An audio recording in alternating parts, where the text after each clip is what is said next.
I'm Hiroyuki Ootomo from Tokyo Institute of Technology, and thank you for inviting me to this seminar. And yeah, I'm very glad to be able to talk about my recent research, DGEMM on integer tensor cores. So before talking about my research, I'd like to introduce myself briefly. So my name is Hiroyuki Ootomo, and I'm a PhD candidate at Tokyo Institute of Technology. And yeah, the defense is already over, so I received my PhD this September. And my research interest rely on mixed precision computing, randomized numerical linear algebra, quantum circuit simulation, and HPC processors, including GPU and other accelerators. And yeah, so before talking about double precision emulation, I would like to introduce the motivation of our research. So in recent years, significant advancement in deep learning has been achieved. And many processors equipped with mixed precision or low pressure matrix multiplication unit, taking advantage of the fact that the computation of deep learning can be tolerant for low pressure computing and heavily relies on matrix multiplication. On the other hand, traditional HPC applications requires more higher accuracy, such as FP32, FP64, and even higher.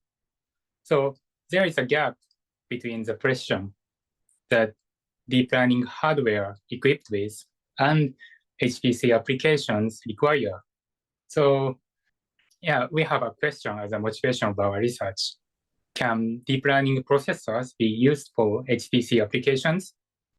And yeah, I think it is yes. And I would like to introduce the example answer to this question in this talk, but it's not easy. And the similar discussion, there are similar discussion as shown in the left of this figure. Okay, so I'll start introducing my research. So before talking about double precision emulation, I'd like to introduce single precision emulation, a single precision matrix multiplication on tensor cores, because both methods are very similar, but there are a big difference.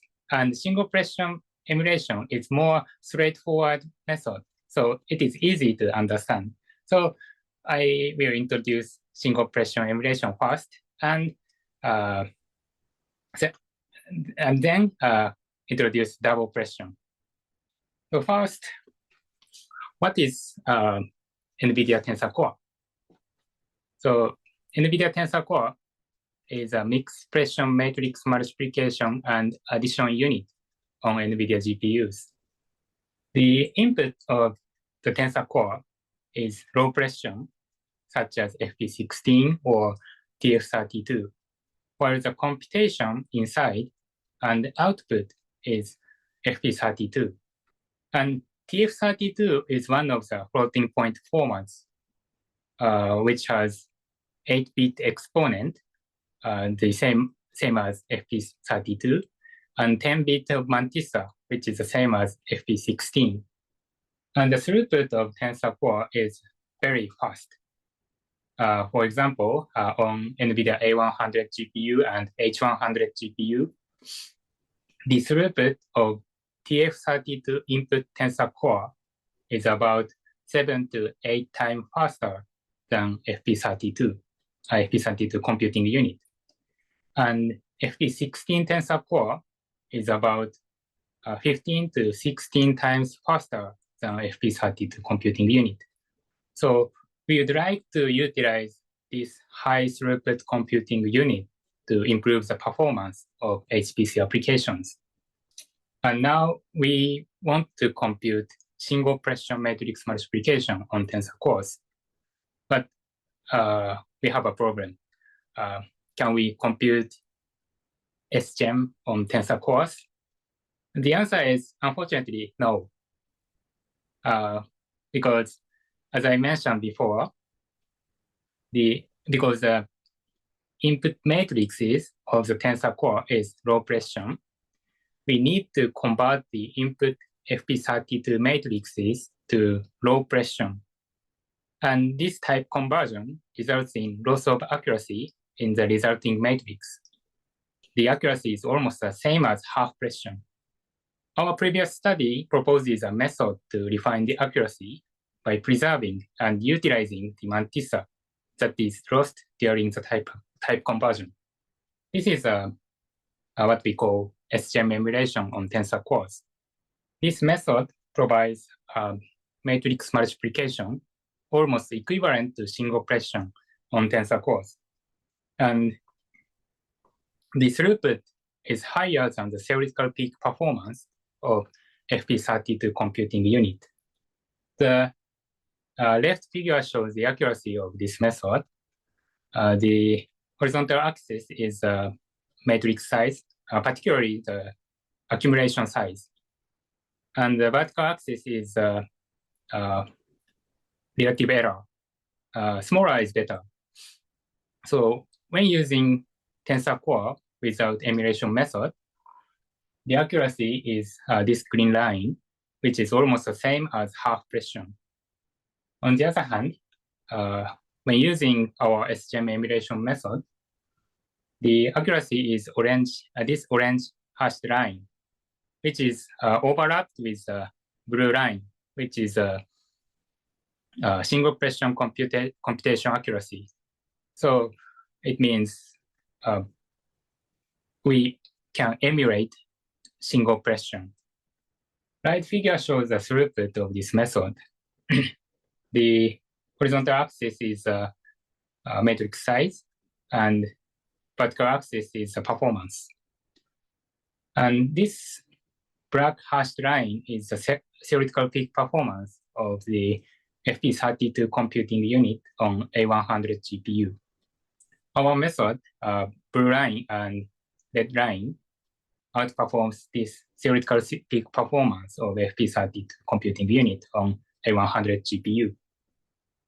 So then, how do we compute this emulation method?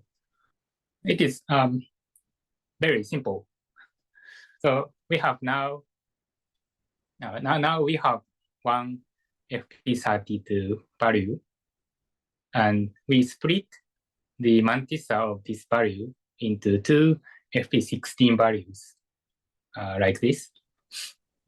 Intuitively, the higher part is copied to the first FP16 value, and the lower part is copied to the second FP16 value. So the original FP32 value is approximately represented as a sum of these two values. And we apply this splitting method to entire elements of the input FP32 matrices. So we obtain 4 FP16 matrices. Then compute the multiplication of FP16 matrices using tensor cores and accumulate the resulting matrices. Because computation inside tensor core is performed with FP32, this method can emulate single pressure. And it is important to notice that so it is very important to avoid the rounding inside tensor core, RZ. Details are in our paper, so if you are interested in this method, please read our paper. Then we have next question. Can we emulate double pressure matrix multiplication in the same manner? The answer is, unfortunately, again, no. The accuracy of this method is limited by the accumulation pressure of the computing unit. And in the case of tensor core, it is FP32. So if there were FP64 accumulation tensor core, we could emulate double precision GEMM in the same manner. So we can't emulate double precision matrix multiplication using tensor core now, but we can compute it using another method called the Ozaki scheme. And this is today's topic.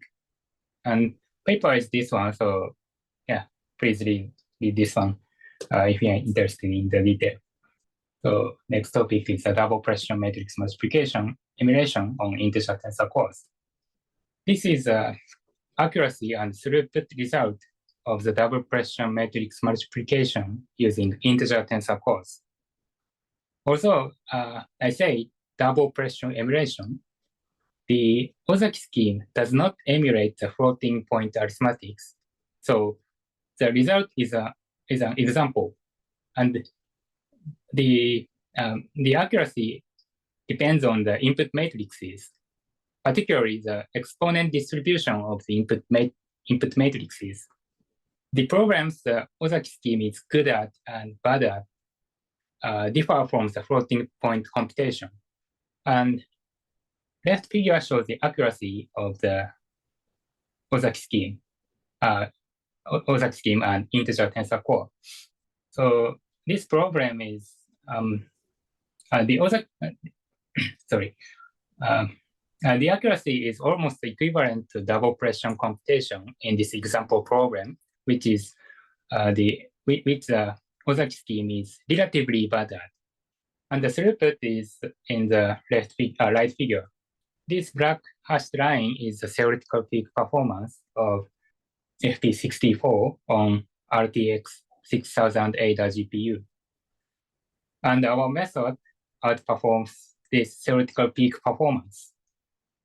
And unfortunately, we can't outperform the theoretical peak performance on A100 GPU and H100 GPU now, because FP16 tensor core is very, very, very fast. Before talking about the algorithm of the Ozaki scheme, I will introduce integer tensor cores. Integer tensor core is a mixed precision integer matrix multiplication unit, similar to FP16 tensor cores.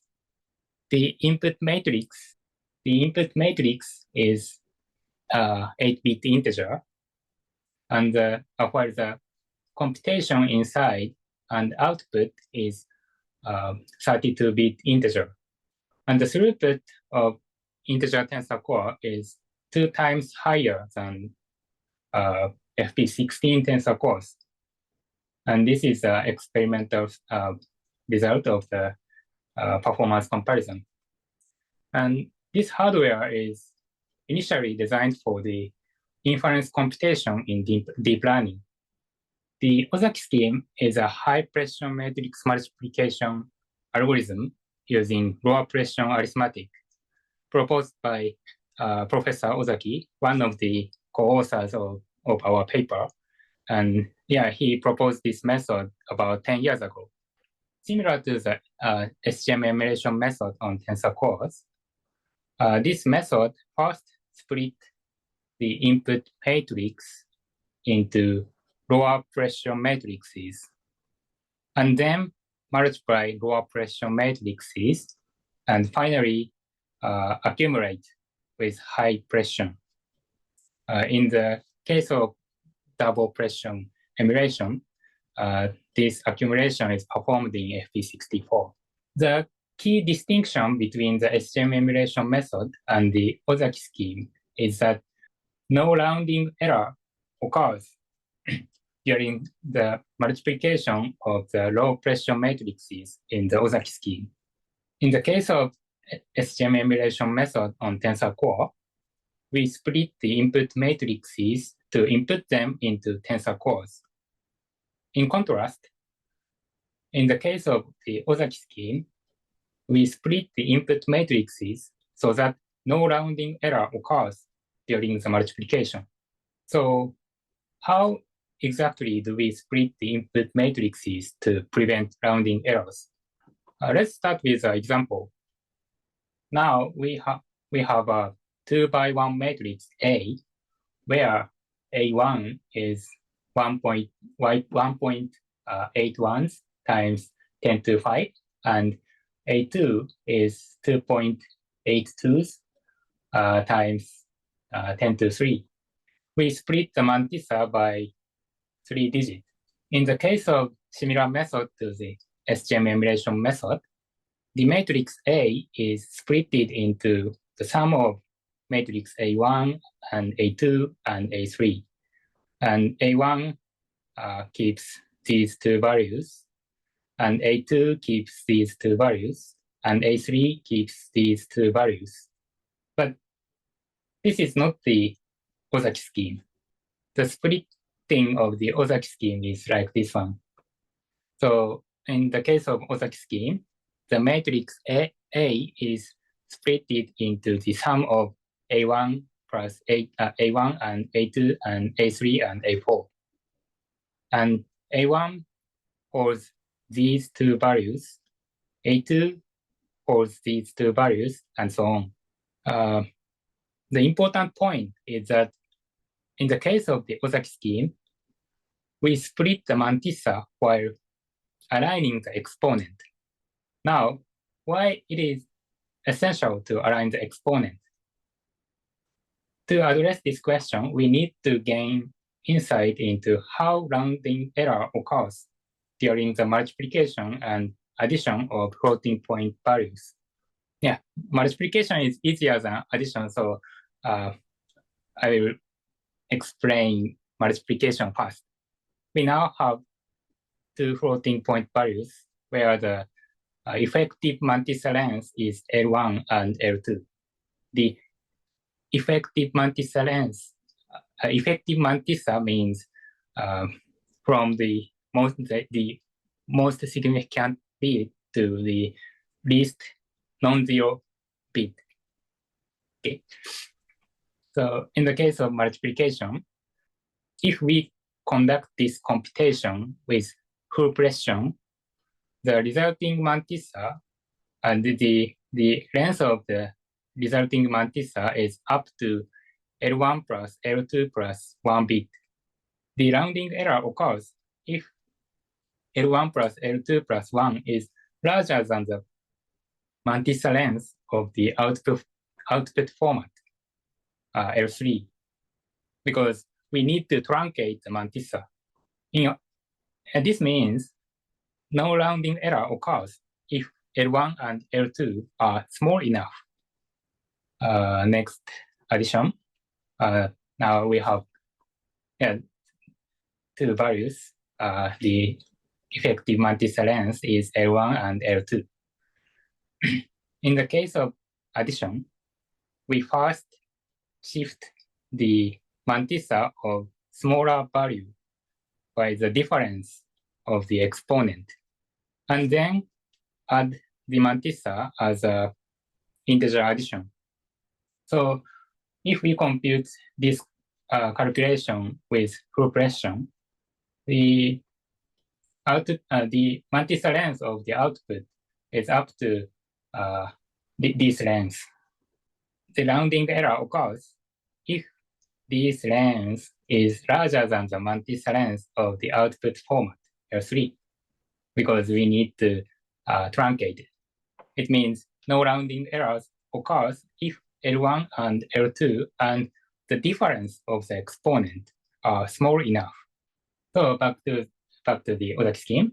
Now we consider an inner product of two lengths k vectors A and B. Because matrix multiplication is a set of inner product, it is okay for simplicity.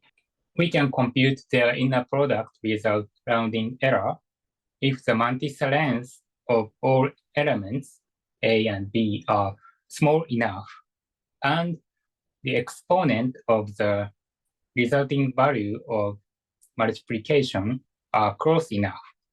Let's see an example. It's not rigorous. It's just an intuitive example. For simplicity, we assume that all elements in the vector have the same exponent. So in the first step, we first step of the inner product, we calculate the multiplication of A1 and B1. And we assume A1 has 8-bit effective mantissa and B1 also has 8-bit effective mantissa. And resulting value has up to 17-bit of mantissa. Yeah.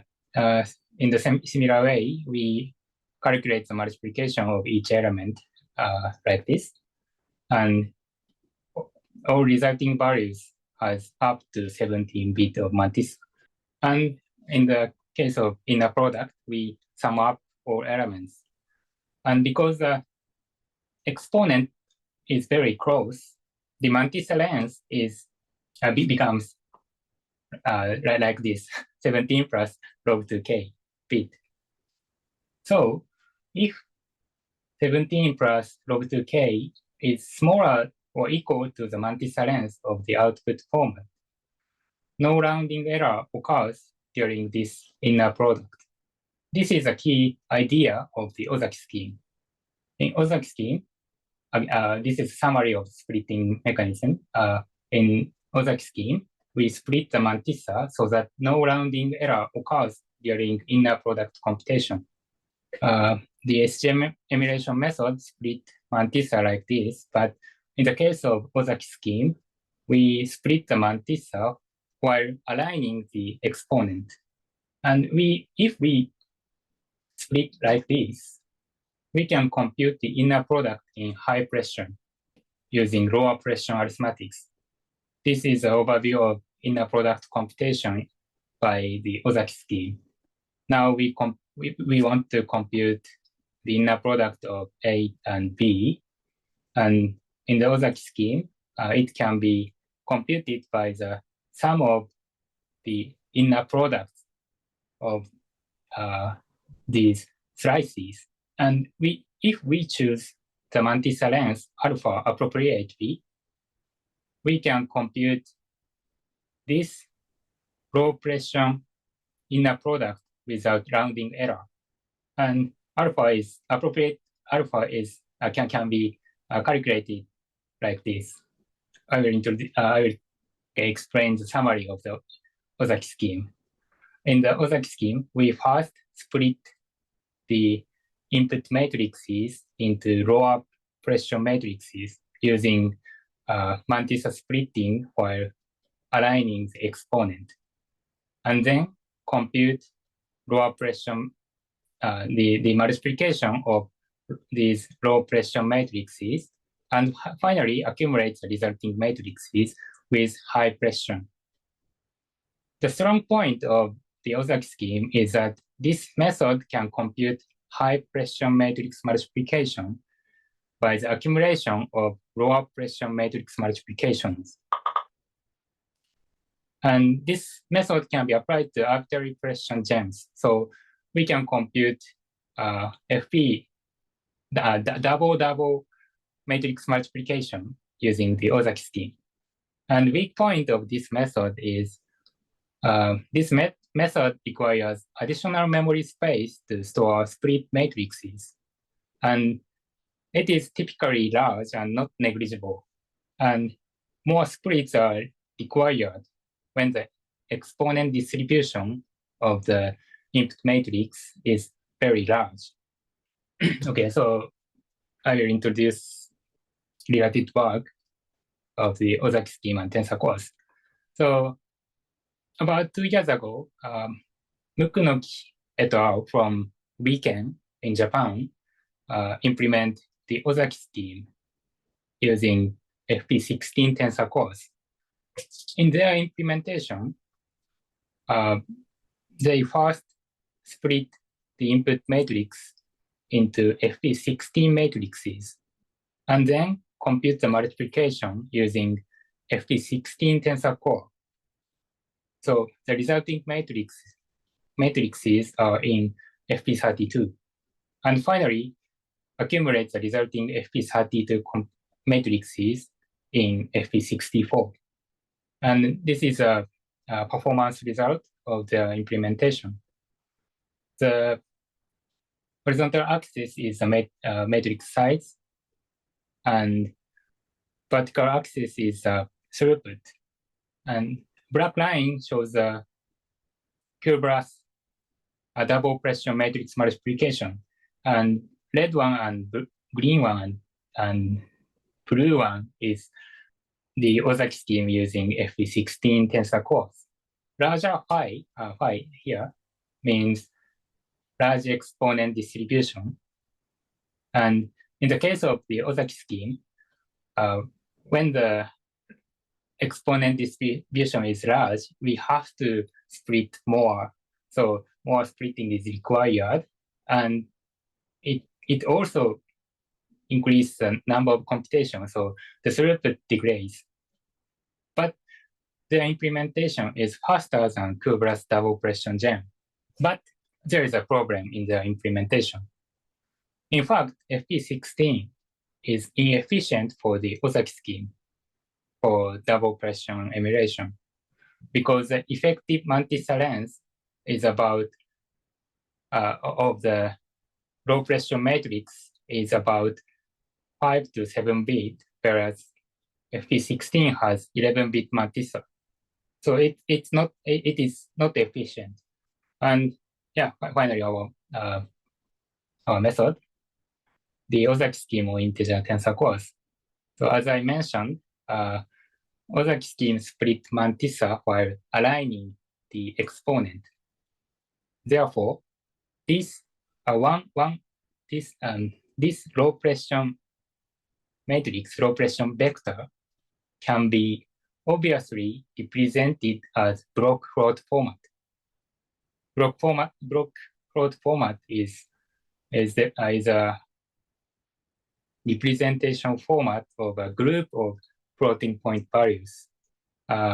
This format consists of some fixed point values and one shared exponent. The inner product of two vectors can be calculated by a fixed point arithmetic, which means integer operations. And the matrix multiplication of low pressure matrices can be calculated by integer tensor cores. This is a mapping of the Ozaki scheme onto the integer tensor cores. This is our work. We first split FP64 matrix into 8-bit integer matrices and exponent offsets. Then multiply these Int8 matrices using Int8 Tensor Cores. And finally, we accumulate these Int32 matrices in FP64 with exponent offset. This is our method. So then, what is the advantage and disadvantage of using integer tensor core in the Ozaki scheme? There are many advantages in using integer tensor cores. For example, less working memory usage required than FP60 tensor cores. And Int8 tensor core have higher throughput than FP16 and higher efficiency in the effective mantissa length. And fewer computations are required than FP16 to obtain the same accuracy, and more and more. But on the other hand, there are no disadvantages. I wrote the detail of these topics in our paper. So please our paper if you are interested in the advantage and disadvantage. Then we apply to evaluate the accuracy of double pressure emulation on integer tensor cores. We apply this method to quantum circuit simulation, which is based on state vector simulation. So by using double pressure emulation, we improve the throughput more than 4 times, while the accuracy is almost the same. And this is the last slide, summary. So we have a question. Can deep learning processors be used for HPC applications? And yeah, the answer is yes. We show an example. We can compute double pressure equivalent matrix multiplication using integer matrix multiplication unit.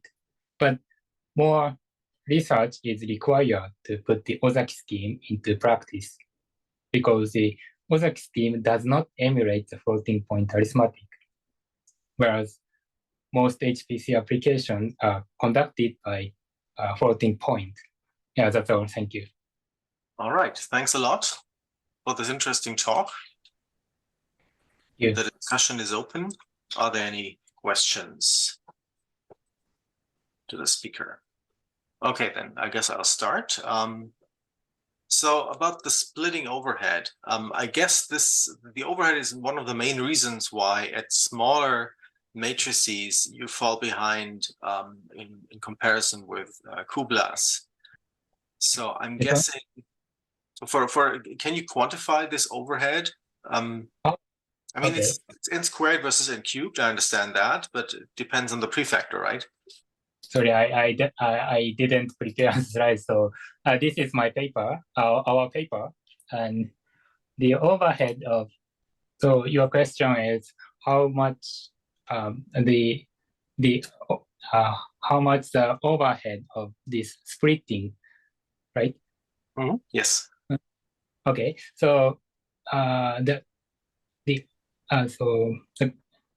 answer is the overhead of splitting is very small because it requires n square computations. Splitting is n square, while the matrix multiplication is n cubic. And this is the experimental result. This blue block is matrix multiplication, and this, let's say, orange and green blocks are splitting. And this splitting is here, only 5% to 10%. Below 5% of entire computing time. It is very small compared to other part of computation, such as Int8 matrix multiplication and FP64 accumulation.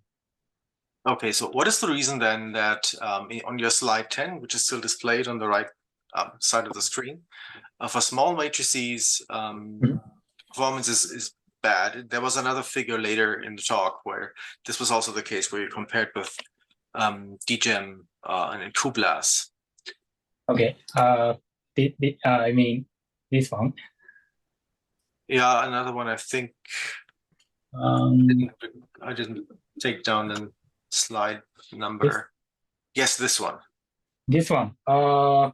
So I'm not sure because this is not our work. So okay. Sorry, but yeah, maybe when the matrix size is too small, the overhead of splitting is very large, relatively very large. So yeah, maybe the overhead, the splitting overhead is the cause of this lower performance. I have a final one. So CPUs do have integer SIMD units too. So in some integer instruction sets, there is a significant amount also of integer instructions which operate on short vectors. So it should be possible, right, to apply this scheme also on CPUs. Yes. I think we can apply to such integer instructions on CPUs, but I'm not sure it is faster than double pressure instructions.